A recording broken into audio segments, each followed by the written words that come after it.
She Said, He Said is sponsored by Times Media Company and Lee Enterprises. Our show is recorded each week at Creative Space Place Studios in Hobart, Indiana. You're listening to She Said, He Said with Karen and Jerry Davidge, a potpourri of everything that has to do with relationships and the baggage that comes with it, because there's a lot to unpack. Welcome To She Said, He Said. with Jerry and Karen. I'm Jerry. She's Karen. Yes. On today's Thank you for show, joining us. Sorry. On today's show, we'll explore the sensitive topic of losing a close loved one. In our case, my mother, who died on April 22nd of this year, just recently, and she died at the VNA Hospice. And we were going to talk about this in a previous show, and it just didn't materialize, but we want to revisit it and talk about it and share what happened to us, because we feel it might have happened to you, or it could happen to you. And we Or want you can resonate with our Yeah, story. and we've heard so many readers. I wrote a 7-part column series on this journey through the medical system and all that about my mom, and so many readers that got back with me and about their mom and their dad and their uncle and their brother and their sister, and of course we've all lost loved ones, but I've never lost a close loved one before. So it really affected me deeply and profoundly, and we want to share our experiences on the podcast today. I'm hoping that it might resonate with some viewers and listeners, and you can also tell us how you feel about the same thing. So let's trace it back, if we can, to the day of my mom's death. It was April 22nd. We're at the VNA Hospice. And that day, before that day actually, Karen and I were out for a walk, taking a break. My mom was at the hospice for like 10 to 12 days. Yes. Pretty long time. And during one of those days, Karen and I just needed a break. We walked around, and I saw a flower off the side of a street, of a sidewalk. A yellow tulip? A yellow tulip. And what I do every year for Mother's Day since I was a kid was I would steal a flower of some kind from my mom, and I'd give it to her for Mother's Day. It had to be stolen. That was the thing, because when I was a kid, I first stole it from a neighbor's lawn, thinking the neighbor would not know. And of course they knew, but either way. So every year since then, pretty much I've always had a stolen flower from my mom. So that year I did the same thing. I plucked a flower, and I brought it back to the hospice. My mom is there in the room, and she's been unresponsive for many days at this point. And I put the flower in her room, and we let it get some water, and it just kind of watched over my mom the night before. Yes. So then I went back on April 22nd, and my sister and my son are out in the community room kind of taking a break, and I was alone with my mom, and I had the flower, and I saw it was right there. So I thought, what if I put the flower right next to my mom, like on her pillow? Maybe she'd sense it. Maybe she'd feel it. Yeah. Maybe she'd smell it. I didn't know what it was, but I put the flower there, and I sat back down in my chair again and just kind of watched. And her finger twitched. And I didn't see any kind of finger twitches for days probably. So I immediately jumped off my seat, and I sat next to her. And I just said, "Hey, Mom, are you there? Are you there? Hello, are you there?" And we'll circle back to this in a second. Let's go back in time a little bit, though. September 26th, that's when my mom went to the emergency room at St. Mary Medical Center in Hobart after we finally dragged her into a hospital emergency room because she was having so many problems with her stomach tract and GI tract and nausea and sickness and pain. And she just wasn't getting better this time. Not she at wasn't all. bouncing back. Not at all. And we knew she had a big belly because she was always kind of jolly and, and in a very chubby, wonderful way. But we thought she had a problem. So we took her into the St. Mary Medical Center. She waited in the ER. She was not feeling good at all. Dr. Dave, a friend of ours, wonderful physician. He's a cardiologist. He helped facilitate to finally get her inside the ER. They did some tests. They did an X-ray and a scan and all that kind of stuff. And he came back and he told me they found a mass. They found a tumor in my mom's colorectal region, and it didn't look good. And he took me aside in the ER and said those exact words, "It doesn't look good, Jerry." And ever since that moment, everything changed for me. Just everything. I just felt gut punched. I'm sure if you're watching or listening to this, you understand that feeling. You're maybe not expecting it, or even if you are, it's like, boom, it just walloped me. And he told me that, and he was gentle with it, but he was also firm. He's been doing this for decades, obviously, and all the other professionals there were the same way. But I remember trying to absorb it in that minute, in that moment, and I went out to the parking lot, and I just cried. I didn't know what else to do, and I tried calling Karen to convey how I felt, and I couldn't even get through a conversation with her, I don't think. And then I went back inside with my family in the ER, and my mom was there.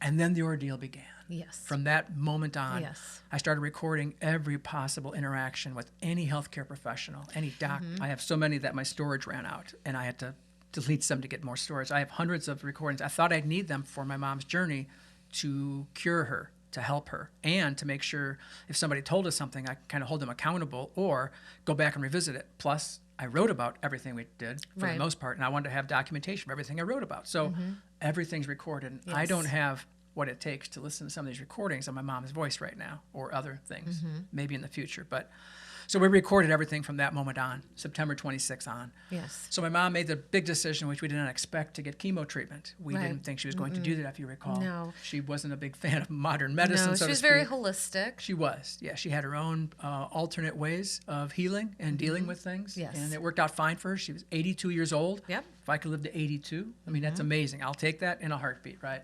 So we didn't think she was going to even go for the chemo. But my daughter, I think, helped talk her into it. It was a smart move. She wanted to do anything she can to try to reduce the tumor. Yes. And it was growing.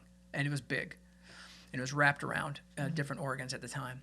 So she went for the chemo, and she went through the process of all that entails, and we didn't, really understand the complexities involved. And there were times, obviously, when the chemo made her more sick, we're convinced, than the tumor at times. And we didn't know which was the lesser of two evils and what we should do and how she should do it. And she was a trooper. She was wonderful. Throughout. Rarely complained. Did the chemo, wanted to do it, had the chemo, had to line up, and then even though she's sick and she had side effects, her skin was sensitive to the touch, and she got sick and she got nauseous. She's in the bathroom repeatedly, dozens and dozens of times. It was just, it was tough to watch, and then she lost massive amounts of weight during it. We still don't know if it's the tumor, if it's the chemo, she's ill, that kind of thing. But we went through this whole process, and then we're becoming experts about potassium levels and side effects and treatments, right? Absolutely. And all these things that we're learning as we go, and what we learned. One of the biggest takeaways is having a patient advocate. Yes. And so many patients in these hospitals, we saw had nobody. They had nobody at all. They had nobody at all. That we saw. And if I may, you did a column on a gentleman who had massive invasive surgery from a cancer that they found in his behind his eye, and he didn't have an advocate. He just had himself, and he woke up very disfigured with a lot of unanswered questions, and it all came out that this, unfortunately, was the right thing to do, this invasive surgery. If this gentleman had somebody advocate for him, he wouldn't have been left with so many unanswered questions. So that's one of, I sit in awe of your family. You are our family. She is our family. I know, but I mean, when I went through the journey with my mother, it was me. It was just me. My brother would here and there. How you did that by yourself. But it was just being a caregiver by yourself. It was just me. And so to see your sister, especially your sister Judy, and Ashley and Carly and Jill and Mike my nieces, and my Brent daughter, my son, and even Josh coming in. Everybody. We came rotated in around the and clock pulled as their much as we weight could. As much as they could, around the clock. And I mean, not everyone is going to be as fortunate as your mom, but True. It's just important to have somebody at your side to record these appointments or just go on this journey with you, to be your voice, to help. One of the silver linings of this process for us was that it bonded us as a family. It also broke us apart, and it bonded us. We've experienced both. We're still experiencing both, let's be honest. But it really bonded. We had moments as a family together that we never would have had if it wasn't in a hospital room or a hospice area or a community room or a hallway of a hospital. We've had intimate, emotional, tough, difficult, beautiful, wonderful moments with the family that I've never experienced before in my life, because as you know, with families, we kind of go off to our separate rooms, our separate identities, our separate homes, our separate routines.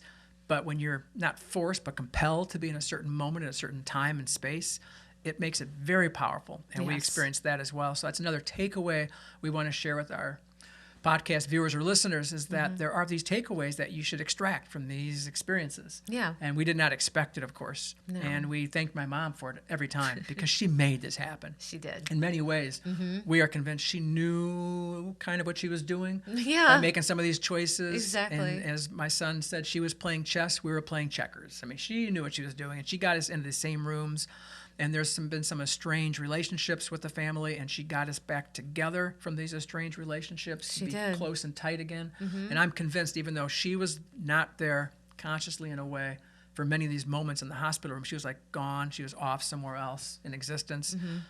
She was there. I think she was paying attention. She knew for many of these moments.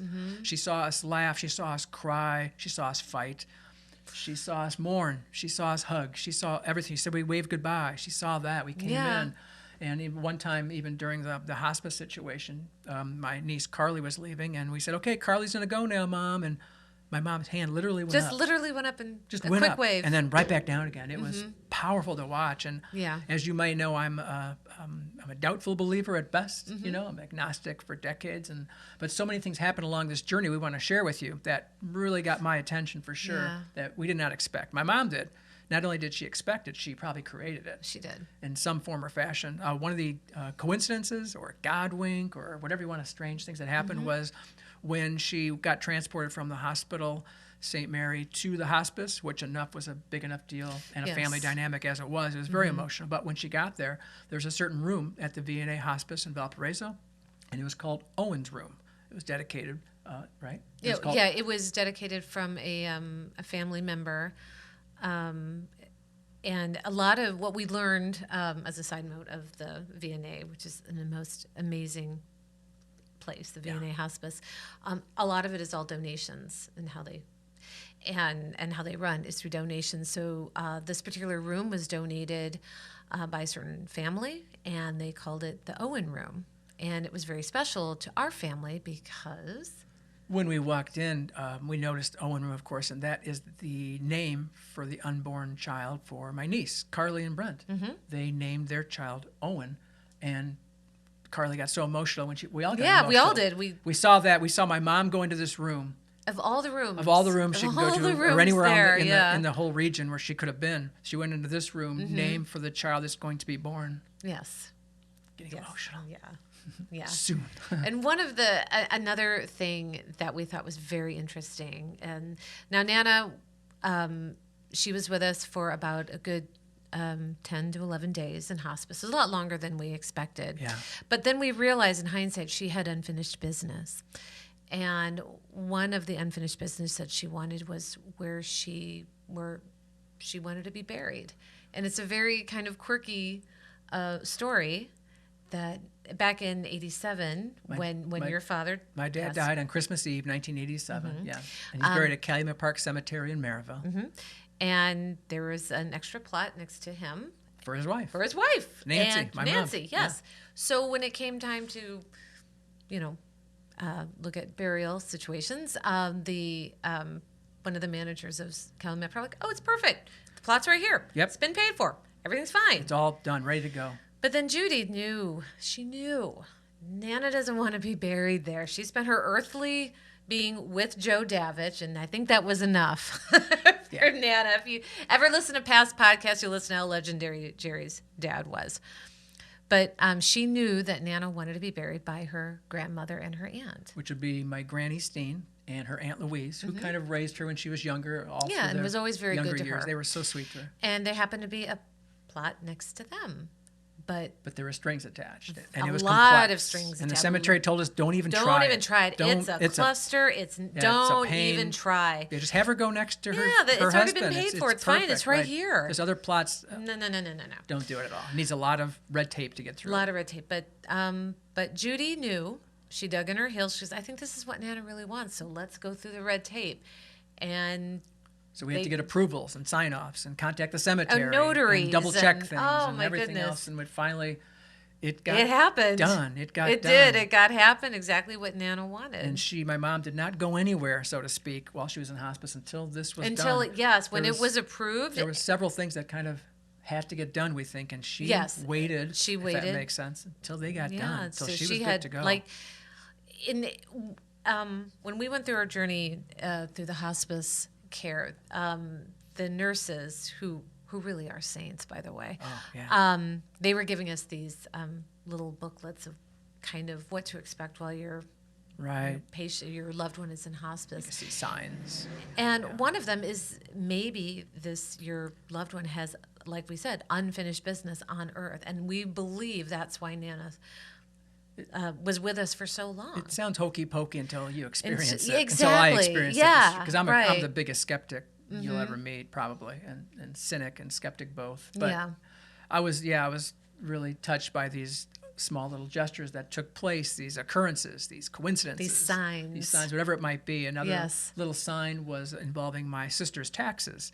That my mom made a big deal out of getting my sister's taxes done, as she did every year, before she left home to go to the hospital. I got to get these taxes done. Oh, my goodness. Your mother was frail. It was a point of pride. She was weak. She couldn't barely walk. Couldn't do but the anything. only thing she could say was, I have to get her taxes done. I kept saying, fine, just get to the hospital, and then you could do the taxes. I was just kind of appeasing her. And this was around April 6th, correct? Yeah, something like that, right? So she had to get these taxes done, and I just kept saying, whatever, Mom, is fine. We have to get you to the hospital, ER, finally. Thanks to my daughter, she did that. So she got to the hospital. Taxes, nobody cared about it. We didn't think about it anymore. It was secondary, in the back burner. And then days later, she was at the hospital. My sister, Judy, and my daughter, Ashley, were with her. So at St. Mary Medical Center, my mom was there, and she was getting ready to be transported to the hospice. But while she was doing that, my nieces, Jill and Carly, went to her home and got some of her belongings to take to the hospice, kind of doll things up and personalize and make her room special again. So Jill and Carly went to her house to do this, and they got all the stuff they needed. They were with Jill's husband, Mike. They got a few belongings, put it in a bin, whatever it might be. They went down to the main level. They were going to leave, and they heard a big thump, a big thump and some noise like that. They had no idea what it was. And now Jill and Carly, they were too scared to do anything. But Mike, not scared. Yeah, he's like, hey, I want to see what's going on. So he bolted right up, went upstairs, and he saw in my mom's office was my sister's taxes, laid out, fallen, and just opened up. Really, I'm thinking of getting chilly. Just you're saying the story. But the taxes were falling out, and the files were fanned out and opened up. And this was my sister's taxes that my mom insisted to try to get this done. Now, at the same time, at the hospital, my sister and my daughter were there with my mom. They watched my mom kicking and trying to get out of bed. Right. And she was pretty much not unresponsive, but little response at that point with her. And she was forcibly trying to get out of bed. And she was fidgety and she was agitated. And she had to leave the bed somehow, even though she was hooked up to wires and cords and beepers and all that. She was trying to get out of bed. Her leg was trying to go off the side of the rail. And they were trying, Mom, calm down, calm down. They had no idea this was taking place the same time the taxes fell in her office and sprayed out, and then Mike found them. This is the exact same moment. Exactly. Now, as a skeptic, I'm thinking, this is crazy. I don't believe a word of it. But Mike said it's the craziest effing thing he ever saw, And my sister and daughter watched my mom do this, and then she settled down after a few minutes. And we're assuming it's after Carly and Jill got those taxes, rounded them up, put them in a box, and brought them to the hospice with her. Yeah. So it's another thing that we think, can that have happened? Yeah. I'm wondering myself, can that have happened? It happened. It did. But as a skeptic, I'm going, could that have happened? It did. It happened. It happened, yeah. It did. It's another coincidence. Another coincidence, this was in the hospital. This was the night of Judy's birthday, so this was April 9th, kind of in the middle of the night. Yeah, so... And, sorry. No, it's okay. So my sister's birthday is April 9th, and my mom was in the hospital at that point, and Judy thought she might pass away on her birthday, which she felt honored if that was to be. Right. She felt honored. So we were there. It was just me and Karen and my sister, and of course my mom is there, and my mom is out of it, so to speak, in the hospital bed. Yeah. And we're looking for a sign, right? Yes, we were literally, give us a sign. We were Judy talking asked for about some kind your of a sign. brother Joe. Yeah, he passed away in 2009. And we were just kind of sharing some maybe not so nice stories about Joe. He had a very tumultuous life. Yeah. And so Judy was kind of saying something about Joe. And then all of a sudden your mom started kind of banging on. She did. She on banged her on her side hospital rail. I mean, this was out of nowhere. She was unresponsive. Yeah. And just started shut saying, up. Shut up. Like That's she was my telling- son. That she is was- still my son. Stop. She was telling my sister and I, shut up, stop. Judy laughed. She goes, okay, we're on talking We're about Joe no more. anymore. We apologize, Mom. Didn't know you were here with us. And then Guess you are. a few minutes later, we started talking about signs and like, okay, Nana, we're not going to talk about Joe anymore. And then I said to Judy, how would you talk to Joe? If your brother was here right now, how would you ask him for a sign? And she says, well, I guess I'd say, Joe, give me a sign. second later, there was a code red through the whole hospital. And it shut down momentarily. And everything, the power kind of went down, like, and we could not believe. We were like, oh we my don't know God. what happened. We shrieked. They shrieked, screamed. I'm getting like goosebumps thinking about that moment. We knew my brother was powerful, but you my God, can't make we that didn't up. think That was a true story. Yeah. So my mom not only hit the rail, but then Joe gave us some kind of a sign. Yeah. So they were with us. He was with us, thought, and your mom was listening. In some way. Yeah. It's another sign. So all these little moments are laced together through this dramatic, profound experience that we had. And it kind of helped us cope with the reality of what was going on. Yeah, we knew what was going on, but these other moments, and I wasn't looking for them, obviously. Some people look for them. Some people fabricate them. Some people hype them up. I was not at all. Right. And I'm a skeptic, and they just kept happening. Yeah. Another one even took place, it was after my mom's death, actually, which I can get back to, is that we were at a restaurant with Bob and Sarah, our kids. Oh, yeah. It was a restaurant down in Bloomington, and we were talking about Nana and a balloon. They had a couple of balloons on there. Because it was commencement. And yeah, for there was IU. a decoration. This red balloon just came by and just hovered right by our table. By us. And we already released balloons at my mom's cemetery burial. So it just hovered, and then it stuck around. And then it just stuck by you, and then it stuck around by Bobby, and then it kind of floated to me and a little bit to Sarah. And then it just floated away. Yeah. It was just... It was. We have no idea. Yeah. And it wasn't like just coming from wind or something. No. It literally hovered. It just hovered by us. We have a video of it. Yeah. Because if you don't believe it, we have a video of it. I record everything, obviously. So I recorded that as well. And we kind of said, well, that could be Nana congratulating Bobby. It could be my parents with Nana congratulating Bobby. But it was, that balloon just kind of hovered with us for a few minutes. It was kind of neat. So it's these signs that we saw, and whether it made us feel better, of course it did. And regardless who it was, these little signs that we noticed, and amid all this difficult period of our life, obviously, and we're still grieving, we noticed these signs. It gives you hope. It gives us hope. So we wanted to convey that as another takeaway, something you could take maybe from the She Said, He Said podcast of our experience. And we've heard from so many people, because I posted on these instances on social media and on Facebook, and we've heard from so many people. They were too good not this to happened share. to me, this happened to me, this happened to me, this also happened to us. And we get it, people, at this moment in our life that I've never experienced. I've never lost someone as close as my mom ever, so I didn't know how this felt. And I've written about this for 25 years. I've written about dozens and dozens of stories of loss and loved ones and cancer and burials, cemeteries. If you don't mind me asking, I mean, when your father passed away, it was a much different relationship. Yeah, it was. I wasn't as close to my dad. I was 25 years old, not the age I am now. I didn't experience it as profoundly, and it just didn't touch me. And whether I was too young to understand or appreciate it, too estranged from him, I felt a sense of relief at times with my dad. I missed him. I remember crying in the shower on Christmas Eve morning when I found out. So, I mean, it affected me. Of course. But nothing like this experience, and it still has, especially because I went through this whole process with my mom.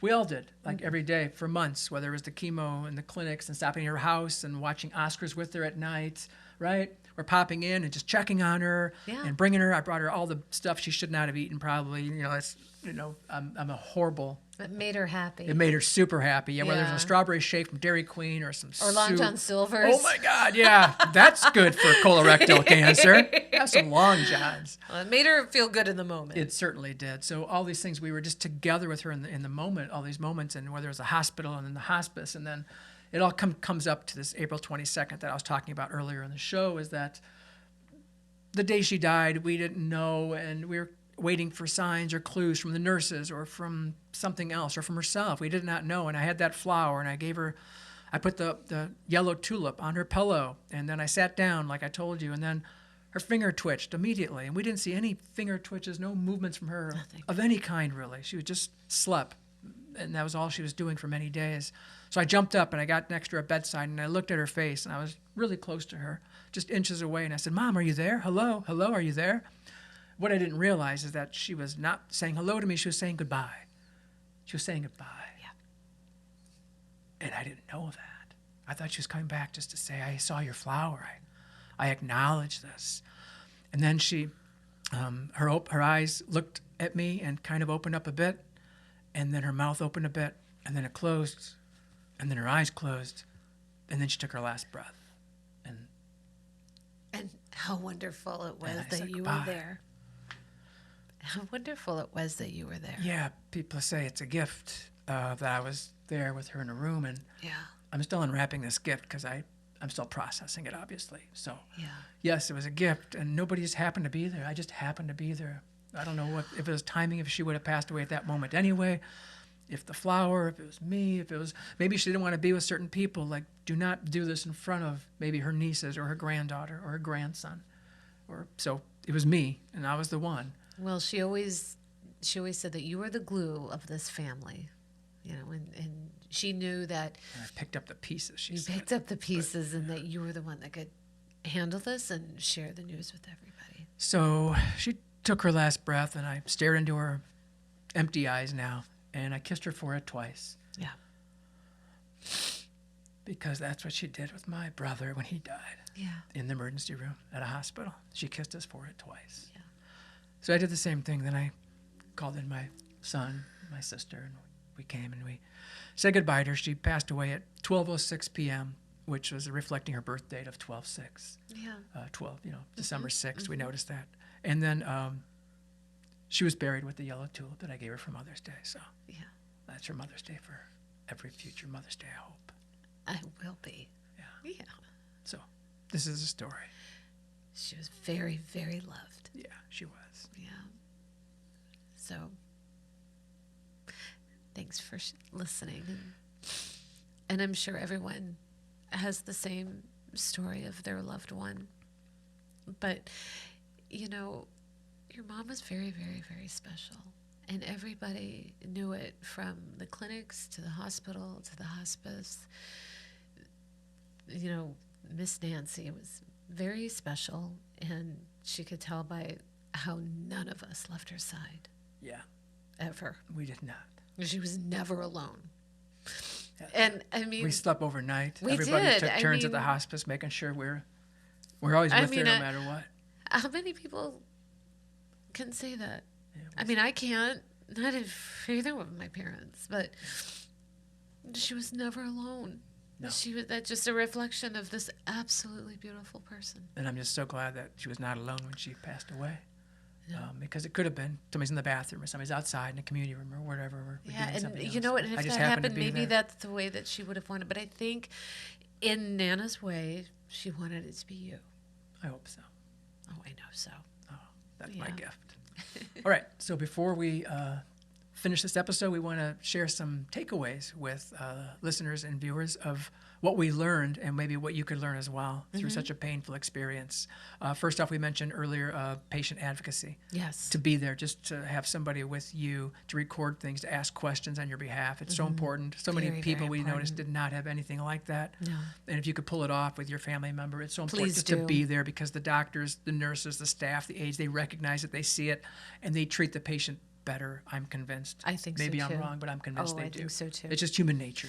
Yes. People care about this person. We're going to care about this person as well. And people, appointments can come and go so fast that you need someone to Yeah, it's a blur otherwise. like, what happened? A lot of You need medical an jargon, instant replay. a lot of information, Yeah. So we record everything and be an advocate. Also, estate planning is something we're the poster child for what not to do in many ways. We did not plan correctly. No. Not only did we not plan for where my mom's burial site is for sure and secure that years ago or months ago, we did not do any of that. We did everything on the fly while we're trying to figure it out. We're contacting lawyers in the cemetery and wondering what mom's last wishes would have been. Get those last wishes. Get Yeah, it in writing. exactly. Ask your loved one. Right. How I know it's delicate. Oh, it's yeah. tender talks. It's sensitive talks. We get it, but it's so essential. It can save a lot of time and stress and money. And a lot of family dynamics of pulling people apart, because a doctor told me in the hallway what's happening with my mom happens to all kinds of families, Yep. and they can either rip a family apart or bond them together. It's done both with my family,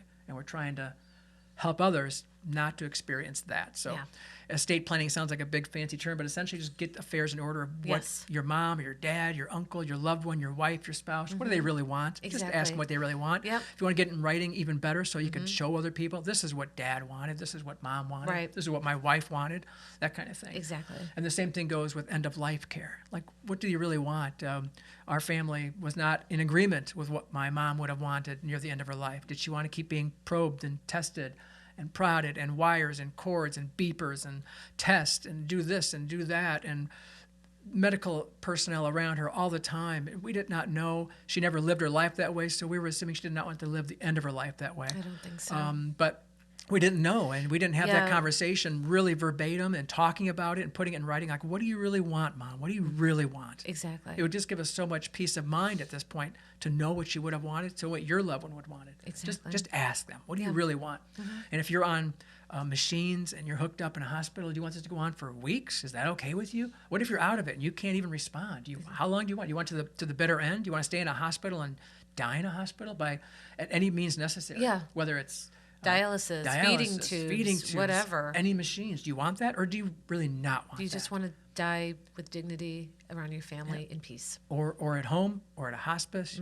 Ask the questions. It's worth it. We learned it. It's worth it to ask the questions now. You could do it at a family function. You could do it lightly. You could do it sensitively. You could do it Or you can just intimately. be blunt. Yeah, What at do a you want to gathering, do? exactly Yeah. what you want to do. So it's another takeaway we thought we could leave you with. And also, should hospice be considered or not? I mean, if you address these things in advance, it makes everything so much better. It does. It really does.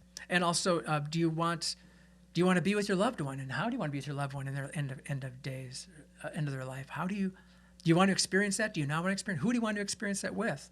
Should a certain member of the family can deal with it better than other members? We learned that. That's I right. mean, I wanted to be there. I just surprised I was, but I didn't plan on it. But I wanted to be there. Yeah. So these are some of the takeaways we thought we could help with other people learn from our mistakes, our foibles, our experiences, whatever. It worked out for us in many ways. In some ways, it didn't. There's still a haunting question marks and some doubts, and we don't know. We just don't know. We won't know until we know. Or maybe not at all. Or maybe not. Yeah. So take what you want, but we appreciate it, and we appreciate. We hope it's okay. We shared this intimate, kind of profound story with our listeners and viewers, and we'd love to hear your feedback and insights. Feel free to get back with us anytime. Yes, thank you. And again, thank you for your time. Thank you for listening, and we'll see you on the next show. Yep. Bye. Bye. You've been listening to She Said, He Said with Karen and Jerry Davich, sponsored by Times Media Company and Lee Enterprises, and recorded at Creative Space in downtown Hobart. Find us at nwi.com and where you find all your podcasts. If you enjoy our show, we hope you return with your own viewpoints about couples, relationships, and the subtle or not so subtle differences between spouses, mates, partners, and potential partners. We welcome your opinions, your experiences, and especially your love lessons.